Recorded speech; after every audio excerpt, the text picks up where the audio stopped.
Hola, hola, ¿qué tal?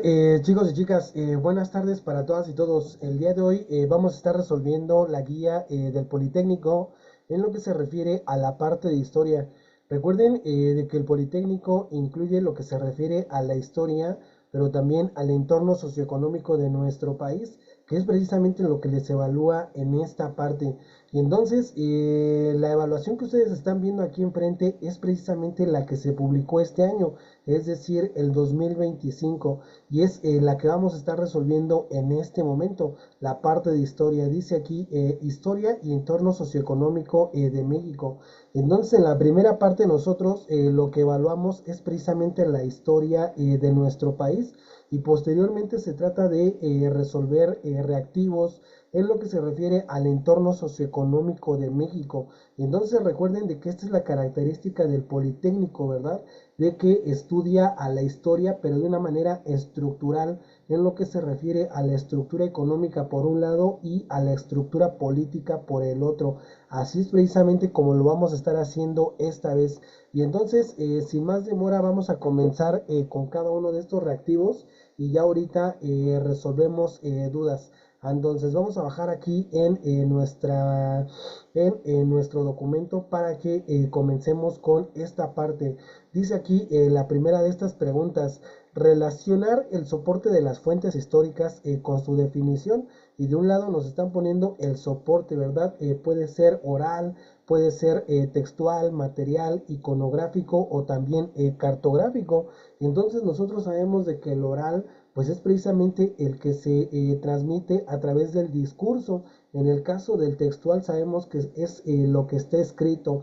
En el caso del material, sabemos que muchas civilizaciones dejaron vestigios, y esto es precisamente lo que les ayuda a los historiadores a resolver su tema de estudio. En el caso del iconográfico, pues son las pinturas, pero también los jeroglíficos, y en el caso del cartográfico van a ser los mapas. Y entonces esta es la relación que les están pidiendo que ustedes realicen. Y entonces vamos a hacerlo con forma a lo que acabamos de decir. Dice aquí, definición: objetos que representan la existencia de civilizaciones antiguas. Entonces nosotros lo acabamos de decir, ¿verdad? Precisamente lo que se refiere a los vestigios históricos, pues es precisamente lo material, lo que les permite a los historiadores resolver su tema de estudio. Entonces aquí nuestra respuesta correcta tiene que tener el 3 con el inciso A. En el caso del que está más abajo, dice mapas y cartas náuticas que muestran transformaciones paisajísticas. Nosotros ya dijimos de que los mapas y las cartas, pues es precisamente lo que tiene que ver con lo cartográfico. Así es precisamente como se resuelve. En el caso de lo que está más abajo, fotografías, pinturas y dibujos de episodios específicos de la historia. Nosotros sabemos de que ese es material iconográfico, ¿verdad? Nosotros mencionamos a las pinturas, a los jeroglíficos, y aquí están incluyendo a las fotografías y también a los dibujos. Más abajo nos dice relatos de personas en testimonios, entrevistas, discursos y grabaciones. Entonces nosotros sabemos que esa es la parte oral, ¿verdad? Lo que se transmite por medio del discurso. Y finalmente, documentos impresos en papel con información relevante de algún acontecimiento histórico. Nosotros sabemos de que esta es la parte textual, ¿verdad? Entonces vamos a realizarlo. Y entonces esta es la relación correcta, chicas y chicos. Ya nada más nos toca precisamente observar cuál es el inciso que está más abajo, que tiene la relación que nosotros acabamos de hacer. Y efectivamente el inciso D es el que tiene la respuesta correcta. Entonces vamos a señalar de que este es el inciso que responde correctamente a la primera de estas preguntas. Y entonces, si se dan cuenta, pues más bien tenemos que utilizar mucho a la lógica, ¿verdad? Al momento de resolver este tipo de reactivos. No es que estén muy complicados en sí, sino que más bien entra en juego todo lo que nosotros ya sabemos. Y entonces vamos a bajar aquí en la siguiente pregunta, la número 2. Dice, ¿qué corriente de interpretación histórica considera que lo único verdadero es aquello que se comprueba científicamente y por lo tanto se interesa en pruebas documentales y comprobables? Nosotros sabemos de que Augusto Comte fue precisamente el que ideó esto de traer el método científico a las ciencias sociales. Entonces, por eso aquí nos están diciendo de que todo el conocimiento que se obtiene de esta manera, pues se comprueba científicamente, ¿verdad? Así como todo lo que nosotros descubrimos en ciencias naturales, pues lo mismo va a suceder con las ciencias sociales que se estudian de esta manera, ¿verdad? Que se estudian con ayuda del método científico. Y nosotros sabemos que el líder de esta corriente de interpretación histórica, pues es precisamente Augusto Comte. Entonces nosotros sabemos de que a esto lo conocemos como el positivismo. Entonces es algo que ya está más que estudiado y ustedes se lo saben al derecho y al revés. Entonces vamos a continuar aquí con la pregunta número 3. Dice, ¿qué teoría del poblamiento de América afirma que el hombre rodeó el continente antártico cruzando por el mar Drake para llegar a América del Sur? Entonces nosotros siempre hemos sabido de que existe la teoría asiática, ¿verdad? La teoría del origen único, es decir, los hombres provenientes de Asia, pues en algún momento de la glaciación cruzaron por el estrecho de Bering, ¿verdad? Y a partir de ello fueron descendiendo aquí en el continente americano. Sin embargo, aquí pues nos están preguntando acerca de otra teoría, que en este caso es la teoría australiana, precisamente la que afirma de que el poblamiento de América se dio cuando el hombre rodeó el continente antártico cruzando por el mar Drake para llegar a América del Sur. Sobre todo ellos se basan en los rasgos que tienen ciertas civilizaciones allá en Australia con las personas que habitaron aquí Río de la Plata y América del Sur. Entonces recuerden de que todo esto pues se estudia de esta manera, ¿verdad? Al mismo tiempo las personas que dicen que el hombre pues provino de Asia, también se basan en el parecido que tienen los que radican allá en Asia con los primeros pobladores del continente americano. Y entonces eso les basta a ellos para afirmar este tipo de teorías, ¿verdad? Sin embargo, como su nombre lo dice, ambas siguen siendo teorías, es decir, ninguna de ellas está 100% comprobada. Entonces vamos a continuar entonces con la pregunta número 4. Dice aquí, al inicio de la Edad Moderna, en Europa se le consideró la época de las espacio, ya que había un gran interés por obtener y acumular riquezas a través del comercio. Entonces recuerden de que en el año de 1453 son precisamente los otomanos los que toman Constantinopla, ¿verdad? Lo que en ese momento era el Imperio Romano de Oriente, y en ese momento le impiden a los europeos continuar ejerciendo el comercio con Medio Oriente, pero también con Asia. Y en ese sentido, tanto España como Portugal, pues no se iban a quedar de brazos cruzados. Y entonces Portugal en un primer momento lo que hace es bordear al continente africano para precisamente llegar al Medio Oriente y desplazarse después a Asia. Sin embargo, los españoles son más aventurados en este sentido y Cristóbal Colón afirma que se puede llegar a Oriente con una nueva ruta hacia el occidente. Él desconoce de que a mitad del océano pues se encuentra el continente americano, ¿verdad? Y esto es precisamente lo que les están preguntando. Dice aquí la número 4. Al inicio de la edad de la edad moderna, en Europa se le consideró la época de las exploraciones, ¿cierto? ¿No? Entonces estamos hablando de que todas estas personas, Cristóbal Colón, pues precisamente se aventuraron hacia el mar en busca de nuevos territorios, precisamente para obtener y acumular más riquezas a través del comercio.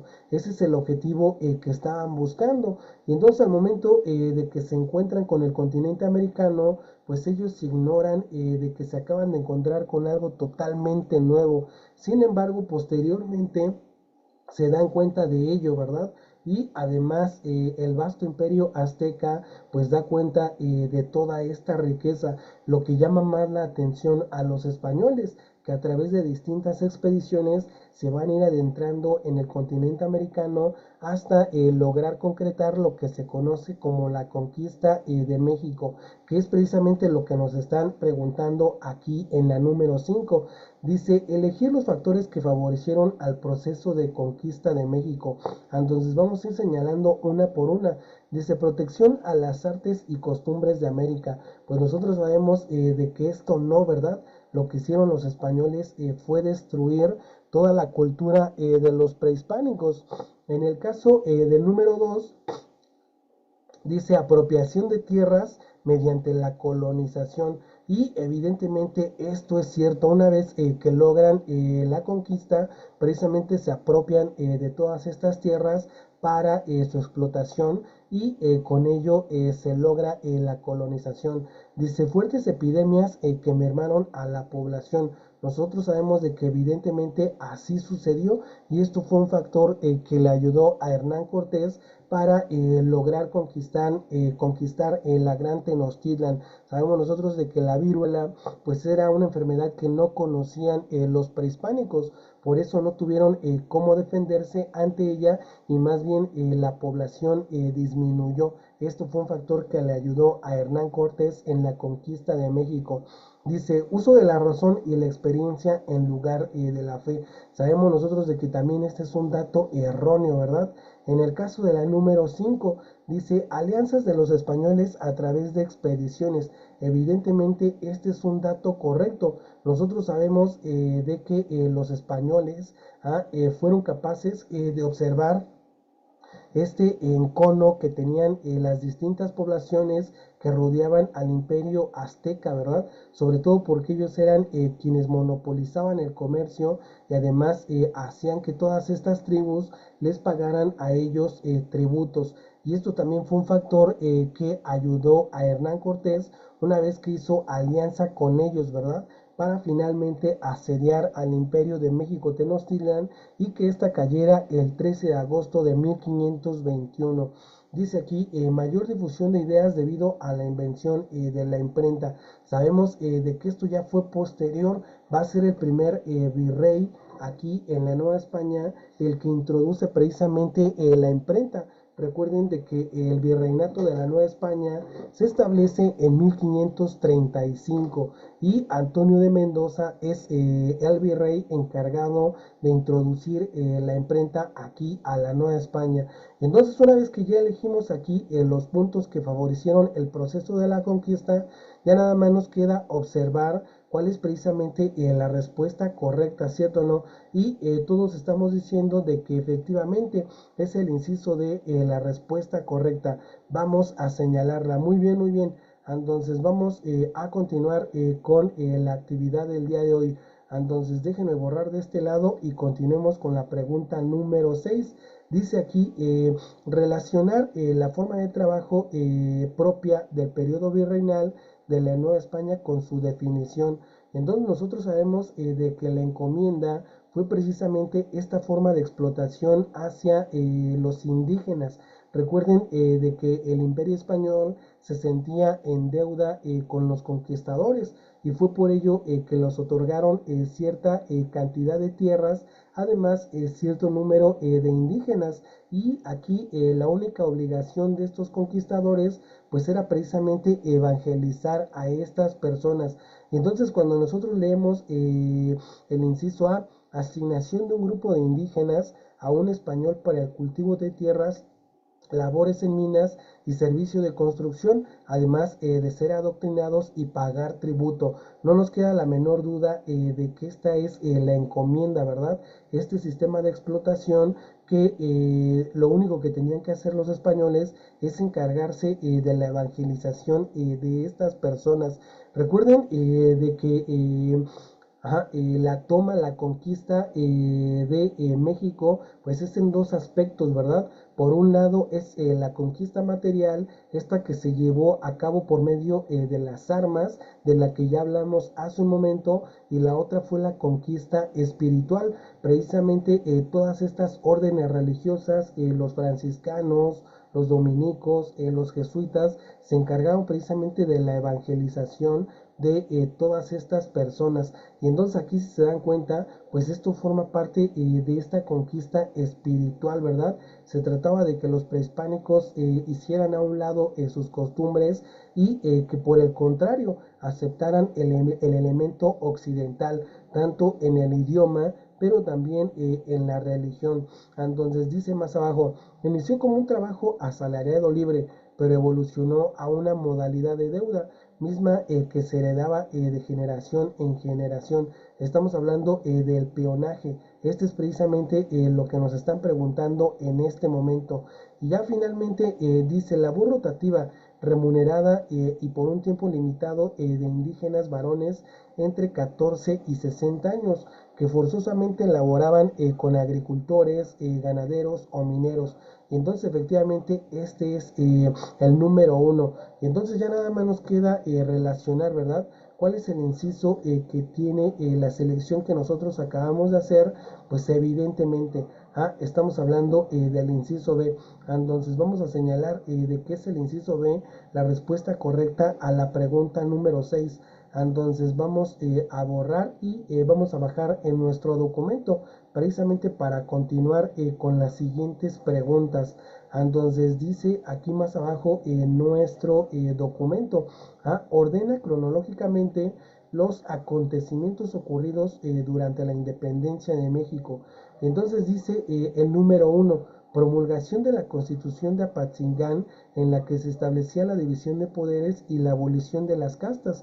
Y entonces aquí, para hacer más sencilla esta tarea, vamos a ir colocándole fechas ya desde este momento, precisamente para que su orden sea más sencillo para todos ustedes. Recuerden de que la Constitución de Apatzingán se promulgó en 1814. Entonces recuerden de que corresponde al periodo de organización en el movimiento de independencia. Entonces aquí el mayor líder es precisamente José María Morelos y Pavón, una vez que derrota a las fuerzas realistas, ahí a Agustín de Iturbide. Establece el Congreso de Chilpancingo, ¿verdad? En 1813. En ese momento, José María Morelos y Pavón da a conocer su documento, su ideario político, los sentimientos de la nación, en donde ya habla precisamente de la división de poderes, pero también de la independencia de nuestro país de España. Y ya para el año siguiente se va a promulgar precisamente la Constitución de Apatzingán. Entonces dice el número 2, Vicente Guerrero, Guadalupe Victoria y Francisco Javier Mina continúan la lucha con la táctica de guerra de guerrillas. Entonces recuerden de que José María Morelos y Pavón va a fallecer en diciembre de 1815. En ese momento inicia la siguiente etapa en el movimiento de independencia aquí en nuestro país. Esta etapa que está comandada por Vicente Guerrero y que además se llama de resistencia. Entonces cuando nos hablan de que él es precisamente líder, pues nosotros sabemos de que este periodo en la independencia va de 1815 y termina en 1820. Entonces precisamente para que su cronología sea más sencilla para todas y todos ustedes. Entonces dice aquí, firma del acta de independencia de la Nueva España proclamado como emperador a Iturbide. Y entonces recuerden de que el ejército trigarante entra a la Ciudad de México el 27 de septiembre de 1821 y al siguiente día, el 28 de septiembre de 1821, pues efectivamente se firma el acta de independencia, ¿verdad? Entonces vamos a poner aquí la fecha exacta, entonces 1821, en la cual nuestro país pues queda totalmente independizado, ¿verdad? Entonces vamos a establecer aquí la fecha exacta y dice la número 4. En el transcurso de la conspiración de Valladolid, sus participantes fueron delatados. Entonces aquí hay que observar de que ya anteriormente a la conspiración de Querétaro, en el país se habían desatado varias conspiraciones. Una de ellas muy importante es precisamente la que ocurre en Valladolid, en lo que actualmente es el estado de Michoacán. Y estamos hablando de que esta conspiración tuvo lugar en 1809, es decir, un año antes que comenzara el movimiento de independencia aquí en nuestro país, pero cuando es delatada, pues algunos de sus líderes precisamente se trasladan a Querétaro y ahí se reúnen con el corregidor, con su esposa, pero también con Miguel Hidalgo, ¿verdad? Y es ahí precisamente en donde inicia el movimiento de independencia. Entonces dice, reunión de Miguel Hidalgo, Agustín de Iturbide y los corregidores de Querétaro. Entonces estamos hablando de que aquí la conspiración de Querétaro ya ocurre en 1810, precisamente en donde va a iniciar pues ya propiamente el movimiento de independencia. Entonces, a excepción de que aquí la guía tiene un error, ¿verdad? Nosotros sabemos de que era el conspirador, su esposa Josefa Ortiz de Domínguez, el cura Miguel Hidalgo, también Ignacio Allende y Juan Aldama. Ellos eran precisamente los que pertenecieron a la conspiración de Querétaro. Entonces ya una vez que establecimos aquí las fechas, pues estamos hablando de que la respuesta correcta precisamente va a iniciar con el número 4, ¿cierto o no? Entonces vamos a anotar aquí de que efectivamente nuestra respuesta inicia con el número 4. Posteriormente la conspiración de Querétaro es el número 5. Entonces, posteriormente, la promulgación de la Constitución de Apatzingán de 1814 tiene que ir en el lugar número 3. Posteriormente, la resistencia, ¿verdad? Que en este caso es liderada por Vicente Guerrero. Y finalmente, la firma del Acta de Independencia, que como les acabo de decir, es precisamente un día después de que entra el ejército trigarante a la Ciudad de México, siendo la fecha el 28 de septiembre de 1821. Entonces, una vez dicho lo anterior, ya tenemos nosotros la respuesta correcta. Observen cómo al colocarle las fechas a cada uno de estos puntos, evidentemente es más sencillo para todas y todos ustedes quedarse con la respuesta correcta, ¿verdad? Entonces aquí ya no hay lugar a dudas y nos quedamos seguros de que esta es la respuesta correcta. Muy bien, muy bien. Entonces vamos a continuar entonces con lo que está más abajo aquí en nuestra guía. Dice la pregunta número 8. La Guerra de los Pasteles fue una lucha armada que inició en 1838 entre México. Entonces recuerden de que ya los franceses también tenían interés por establecer un imperio aquí en nuestro país. Sin embargo, en ese momento pues no había ninguna causa y el hecho de que un pastelero francés se fuera a quejar con su gobierno allá en Francia, pues eso le bastó a los franceses precisamente para venir e intervenir aquí en nuestro país. Entonces, cuando en su examen les pregunten acerca de esta intervención, pues nosotros sabemos de que ello ocurrió en 1838 entre Francia y México. Entonces, dice aquí la siguiente pregunta, la número 9. ¿Cuál fue la causa principal del conflicto entre liberales y conservadores durante la Guerra de Reforma? Entonces nosotros sabemos de que los liberales estaban precisamente por esta forma de gobierno que es representativa, que es federal, pero que también tiene división de poderes y los conservadores todo lo contrario. Sin embargo, también un tema muy álgido para estas dos posturas políticas en nuestro país era precisamente lo que tocaba a la religión. Entonces, los conservadores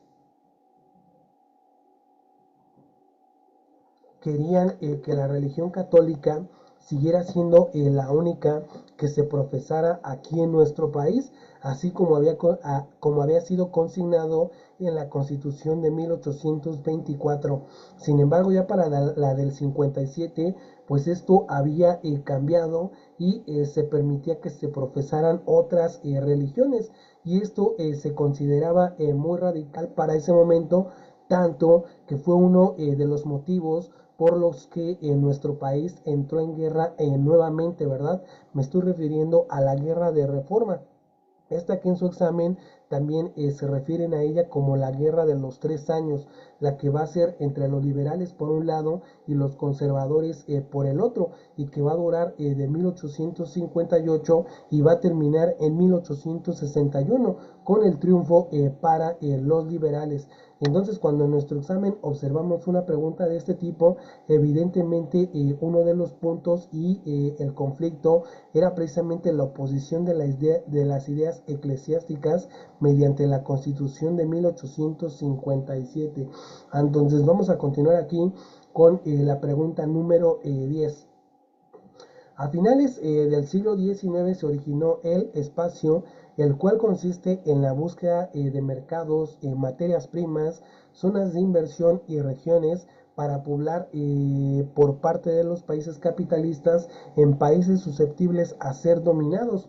Y entonces recuerden de que cuando se lleva a cabo la conquista, pues en ese momento entra en su primera fase el capitalismo, este capitalismo comercial, que lo que busca es dominar regiones para lograr colocar sus mercancías. Sin embargo, nosotros sabemos de que a finales del siglo XVIII en Inglaterra se suscita la revolución industrial, esta que tiene como motivo a la máquina de vapor, ¿verdad? Con la que se produce a gran escala. Entonces, a partir de ese momento, el capitalismo entra en su segunda fase, que es el capitalismo industrial, y esto consolida precisamente a este modo de producción. A partir de ese momento, todos estos países pues se van a dar a la tarea de seguir dominando regiones como África, como Asia, pero también América, ¿verdad? Sobre todo para extraer sus materias primas, para explotarlas y además también para controlarlas. Y entonces para finales del siglo XIX, pues esto se convierte en el imperialismo. Entonces, ¿qué es precisamente lo que están definiendo aquí en esta pregunta? Recuerden de que esta es la segunda fase de el capitalismo, y estamos observando de que es lo que va a hacer que los países pues entren en rivalidad, ¿verdad? Sobre todo por quién se va a quedar con el control pues de todas estas regiones. Me refiero por un lado a Inglaterra y a Francia,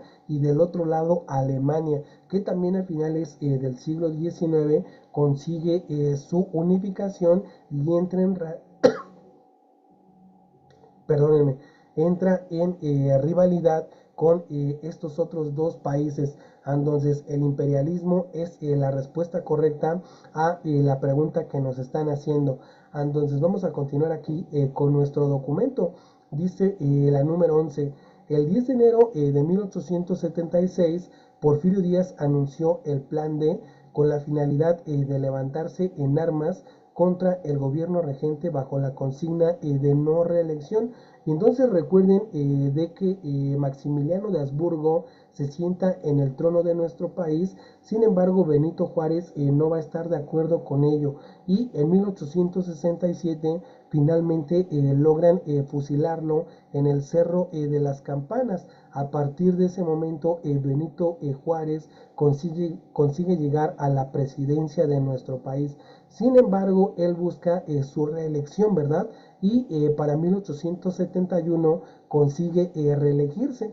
En ese momento, Porfirio Díaz no está a favor de la reelección de Benito Juárez, y en ese momento lanza su plan de la Noria. Sin embargo, como les acabo de decir, en ese momento Benito Juárez logra derrotar a Porfirio Díaz y se queda con la presidencia. Sin embargo, una enfermedad en el corazón es la que termina con la vida de Benito Juárez para 1872. Y en ese momento Sebastián Lerdo de Tejada es el que va a ejercer como presidente aquí en nuestro país. Sin embargo, para 1876, Sebastián Lerdo de Tejada busca reelegirse, y en ese momento Porfirio Díaz está también en desacuerdo con esto. Por eso para este año lanza su plan de Tuxtepec, y ya con este plan logra erradicar las intenciones de Sebastián Lerdo de Tejada de reelegirse, y es el plan que lleva a la presidencia a Porfirio Díaz. Entonces, precisamente la rebelión de Tuxtepec, el plan de Tuxtepec, es el que lleva a Porfirio Díaz a la silla presidencial. Por lo tanto, a la pregunta número 11, el inciso correcto es el inciso D. Muy bien, muy bien. Entonces vamos a continuar aquí con la pregunta que está más abajo. Dice, elegir los acontecimientos que ocurrieron durante la crisis del porfiriato. Aquí sobre todo hay que prestar mucha atención. Se trata precisamente de cuando ya el porfiriato entra en crisis, ¿verdad? En un primer momento Porfirio Díaz las tiene todas consigo. Se trata de que él apaña el poder y logra incluso modificar la constitución para conseguir reelegirse. Sin embargo, ya a finales, pues el porfiriato entra en crisis, ¿verdad? Y entonces de lo que está más abajo, nosotros tenemos que ser capaces de observar cuáles son estos elementos, ¿verdad? Que hacen que Porfirio Díaz, pues precisamente y su mandato entren en crisis. Y esto es lo que lo obligue a dejar la silla presidencial para 1911. Entonces dice aquí, conflicto político sindical iniciado por los trabajadores mineros. Aquí se están refiriendo precisamente a la huelga de Cananea, a esta que ocurre en 1906. Recuerden de que todos ellos ya tienen la influencia del Partido Liberal Mexicano. Se trata precisamente de que los mineros están buscando mejores condiciones laborales, y esto es un antecedente de la Revolución Mexicana. Dice, proclamación de una constitución que protegía asuntos agrarios. Esto evidentemente nunca sucedió. Entonces, reconocimiento de los campesinos como propietarios de sus tierras. Esto también nunca sucedió, ¿verdad? Disgusto social ocasionado por el deterioro en el nivel de vida de la población. Entonces, estamos hablando ya de la crisis del porfiriato, precisamente una crisis económica que se había también convertido en una crisis política. Es decir, ya nadie estaba a gusto con que Porfirio Díaz continuara ejerciendo el poder detrás de la silla presidencial, y a partir de ese momento muchos sectores de la población pues comenzaron a hacer evidente esta desazón, ¿verdad? Uno de ellos va a ser Francisco I. Madero, el que incluso lanza su propio partido político. Dice aquí la número 5, libertad de expresión entre ciudadanos, medios de comunicación y autoridades políticas. Nosotros sabemos de que Porfirio Díaz reprimió a todos los medios de comunicación que le querían llevar la contraria. En el caso de la número 6, creación de un partido político para hacer frente a la dictadura y defender los derechos de la población. Sabemos nosotros de que se están refiriendo al partido que llevó a cabo Francisco I. Madero, al partido antireeleccionista. Y entonces, una vez que ya tenemos aquí elegidos el número 1, el 4 y el 6, pues nos toca observar cuál es la respuesta correcta. Y efectivamente se trata del inciso B. El inciso B es el que tiene la respuesta correcta. Ok. Entonces se trata precisamente de que lean detenidamente la pregunta. Entonces observen aquí cómo lo que los puede llevar a responder correctamente, pues es observar esto, ¿verdad? La crisis del porfiriato. Entonces ya la huelga de Cananea, el disgusto social ocasionado por la dictadura, y al mismo tiempo la creación de partidos de oposición, nos habla ya de la crisis del porfiriato, cuando este régimen está a punto de caer. Entonces vamos nosotros a continuar aquí con la pregunta número 13. Dice, asociar la tendencia revolucionaria con su evento principal. Y del lado de las tendencias tenemos al maderismo, tenemos al villismo, zapatismo, al huertismo y al carrancismo. De lo único de lo que se trata es de relacionarlos con el evento que tenemos aquí a la derecha. Entonces vamos a hacerlo poco a poco y ya después nada más vamos a elegir la respuesta correcta. Dice aquí, inició la decena trágica, la cual fue un golpe de estado en contra de Francisco I. Madero. Y entonces recuerden de que el pacto de la embajada, esto que se configuró con Henry Land Wilson cuando era el embajador de los Estados Unidos aquí en México, pues precisamente se pactó con de la Huerta, ¿verdad? Estamos hablando de que él es precisamente el que ejecuta la decena trágica. en la que pierden la vida tanto Francisco I. Madero, pero también el vicepresidente José María Pino Suárez. Entonces fue un golpe de Estado perpetrado por Victoriano Huerta. En el caso del B, establecimiento del Plan de Ayala que defendía a los campesinos y al reparto de tierras. Nosotros sabemos de que Zapata era precisamente al que más le preocupaba de que todas estas tierras que habían sido quitadas a los campesinos les fueran restituidas, y es precisamente lo que está consignado en su plan de Ayala. Entonces dice aquí el inciso C, creación del club antireeleccionista, mismo que realizó giras políticas para exigir el voto efectivo. Como acabamos nosotros de decir, Madero sacó avante a su partido antireeleccionista. Además, formó un club en el que exigía el voto efectivo. Recuerden su frase, sufragio efectivo en no reelección. Él precisamente estaba a favor de que el voto fuera efectivo, y con ello estaba seguro de que iba a quitar de la silla presidencial a Porfirio Díaz. Entonces, esto es precisamente lo que tenemos que hacer. Dice el inciso D, se nombró el primer jefe del ejército constitucionalista mediante el Plan de Guadalupe, ¿verdad? Una vez que sucede lo que acabamos de decir aquí con Victoriano Huerta, pues él es precisamente el que se sienta en la silla presidencial. Sin embargo, Venustiano Carranza no está de acuerdo con esto, y para el mes de marzo de 1913 lanza su Plan de Guadalupe, desconociendo a Victoriano Huerta, y se lanza a las armas al frente del ejército constitucionalista. Y aquí nos toca relacionar esto con Venustiano Carranza, ¿verdad? Con el carrancismo.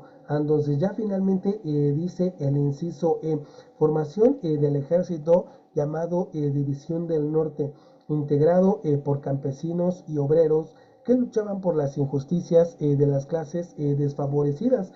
Nosotros sabemos de que Francisco Villa era el comandante supremo de la División del Norte. Entonces, esta es precisamente la relación que nosotros tenemos que hacer, y ya lo único que queda es observar cuál de los incisos que está más abajo tiene la relación que nosotros acabamos de hacer. Efectivamente, se trata del inciso B, es precisamente la respuesta correcta a la pregunta número 13. Entonces vamos a señalarlo y vamos a continuar con nuestra guía, chicas y chicos. Entonces vamos a bajar aquí en nuestro documento, y dice la pregunta número 14. Ordenar cronológicamente los eventos históricos que conformaron el proceso de institucionalización del Estado. Si se dan cuenta, son 4 puntos, y como lo hemos hecho anteriormente, le vamos a colocar fechas a cada uno de estos puntos, precisamente para que sea más sencillo para ustedes a establecer este orden cronológico.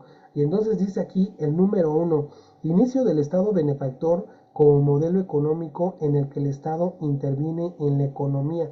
Nosotros sabemos que el milagro mexicano inició en 1940 con la presidencia de Manuel Ávila Camacho, y él es precisamente el primero en poner en marcha este modelo económico, ¿verdad?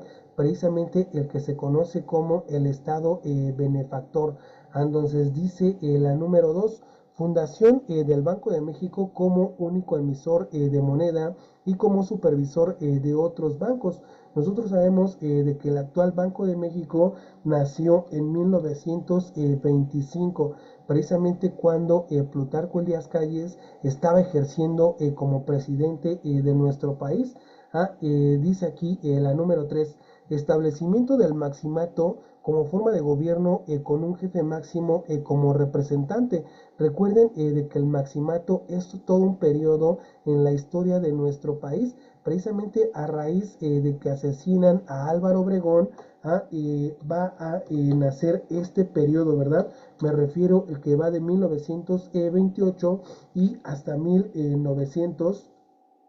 Entonces 34, ¿cierto o no? Entonces es precisamente el periodo que se conoce como maximato.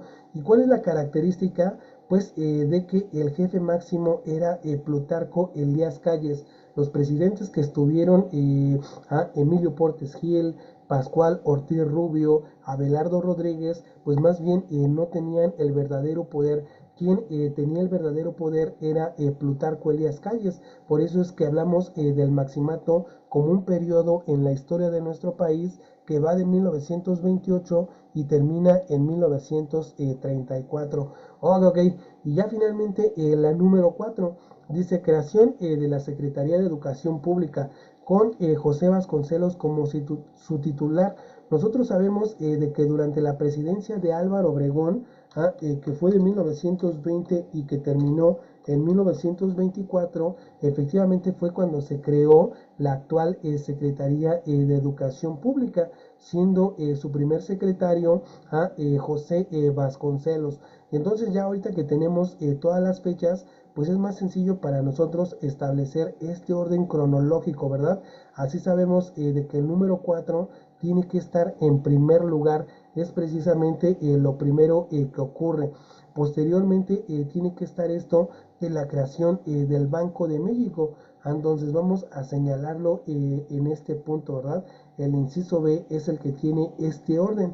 Posteriormente tenemos al maximato, entonces que va de 1928 y termina en 1934 y finalmente al Estado benefactor, ¿cierto o no? Entonces precisamente para 1940. Entonces la respuesta correcta a la pregunta número 14 es precisamente el inciso B. Vamos a señalar que efectivamente así es. Entonces así es precisamente como se responde a este tipo de preguntas. Entonces vamos a bajar en nuestro documento y vamos a continuar con las preguntas que están más abajo. Dice aquí la pregunta número 15. Durante el periodo presidencial se estableció el derecho de voto a la mujer mediante una reforma a la Constitución en 1953. Recuerden de que Adolfo Ruiz Cortines va a gobernar al país de 1952 y va a terminar su periodo presidencial en 1958 y él es precisamente el que lleva al Congreso esta iniciativa de ley, ¿verdad? Entonces se trata de que las mujeres participen de la vida democrática aquí en nuestro país y para el año de 1953 esta reforma es aprobada y las mujeres pueden participar de la vida democrática aquí en nuestro país. Entonces vamos a continuar entonces con la pregunta número 16. Dice aquí, ¿quién fue el presidente que aumentó la deuda externa al recurrir a la explotación petrolera para intentar recuperar la economía del país? Entonces estamos hablando de la presidencia de José López Portillo durante su sexenio que va a ir de 1876 y va a terminar en 1882. Evidentemente se encuentran en nuestro país yacimientos de petróleo. Entonces esto es lo que le permite a él pues confiar en esta explotación del petróleo y es precisamente lo que hace que aumente la deuda externa. Entonces para el tema de su examen es lo que se conoce como el crecimiento acelerado, ¿verdad?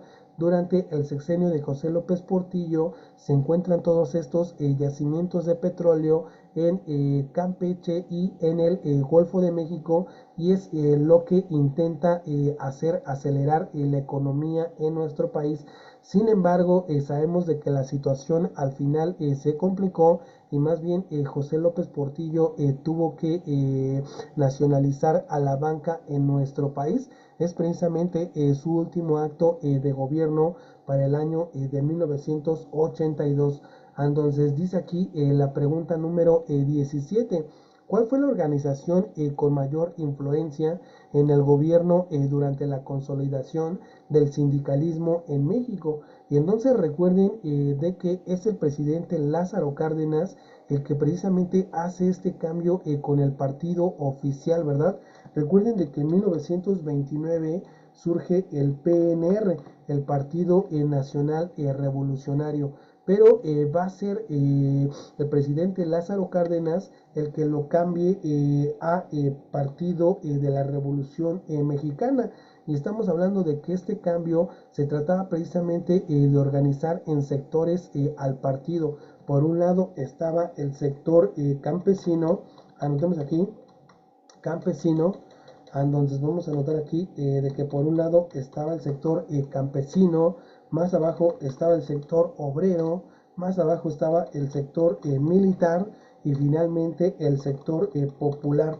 Y entonces una manera de aglutinar a todos estos sectores era precisamente por medio de sus sindicatos.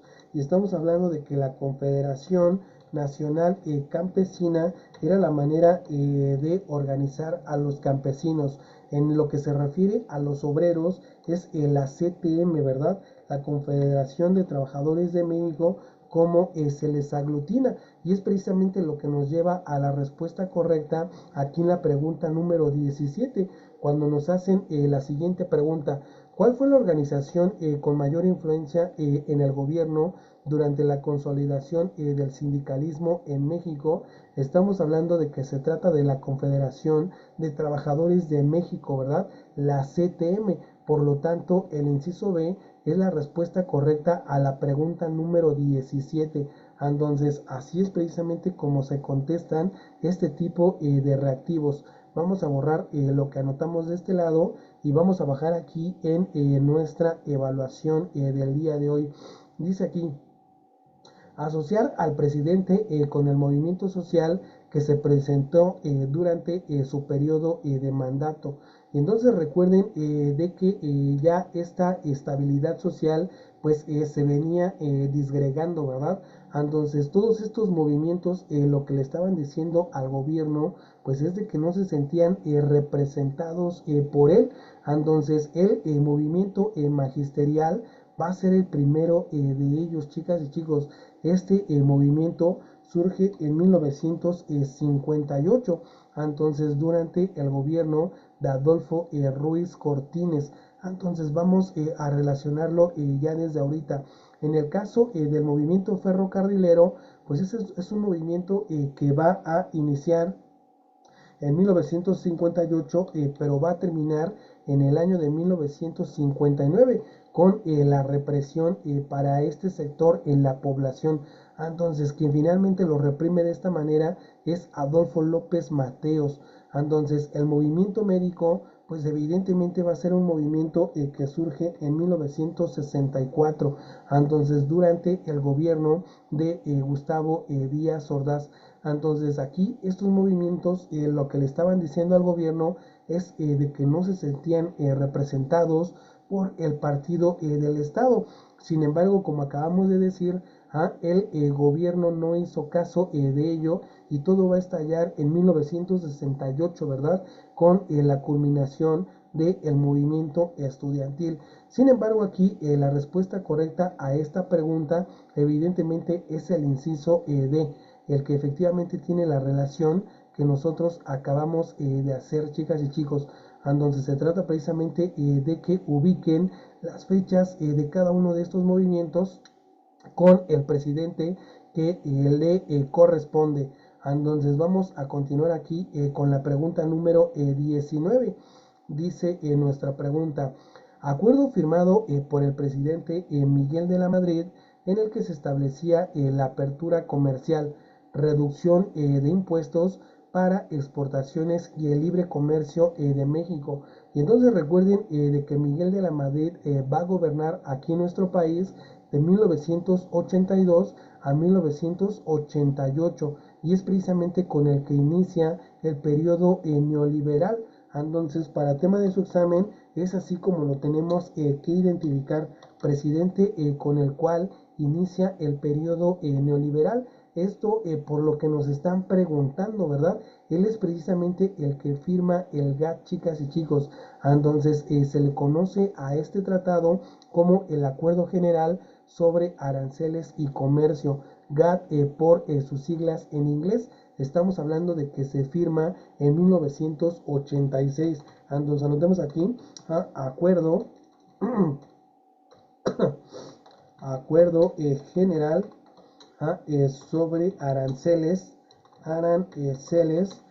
y comercio.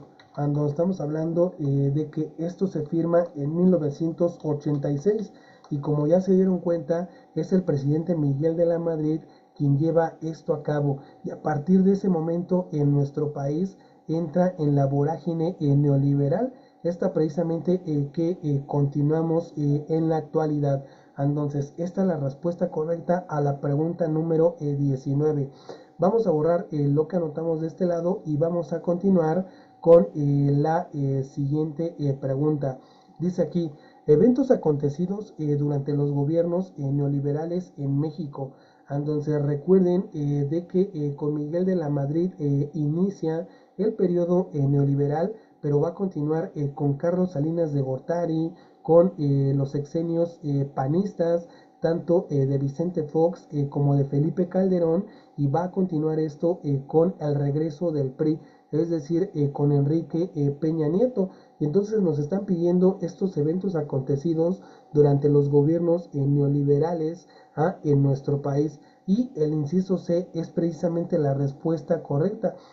Se trata de que nuestro país se incorpora a estos tratados comerciales, al que acabamos de mencionar, a el GATT en 1986, pero también al que firma Carlos Salinas de Gortari, es decir, el Tratado de Libre Comercio para América del Norte, que en la actualidad se llama TEMEC, es decir, el Tratado México, Estados Unidos y Canadá. Sin embargo, también para el año de 1994 surge este movimiento de oposición, que es el movimiento del Ejército Zapatista de Liberación Nacional. Y estos dos hechos ocurren ya en el contexto de los gobiernos neoliberales aquí en nuestro país. Entonces, esta es la primera parte del examen de su guía para ingresar a el Politécnico de el nivel superior. Chicas y chicos, todos los que van a estudiar una licenciatura, una ingeniería en el Politécnico, esta es precisamente la guía 2025 de ingreso a este nivel para el Politécnico. Entonces, como les comenté desde el principio, lo que hace el Politécnico es estudiar por un lado la historia de nuestro país desde la época prehispánica, la época colonial, digamos el periodo independiente y finalmente la historia reciente de nuestro país, que es precisamente lo que acabamos de responder. Pero por otro lado, también el Politécnico estudia todos estos aspectos de una manera estructural, es decir, lo que se refiere a la estructura política, pero también a la estructura económica. Y aquí estamos hablando de que los siguientes 20 reactivos se encargan de analizar la historia de esta manera. Entonces vamos a dejar hasta aquí esta clase y vamos a continuar con la estructura socioeconómica de México para el siguiente video.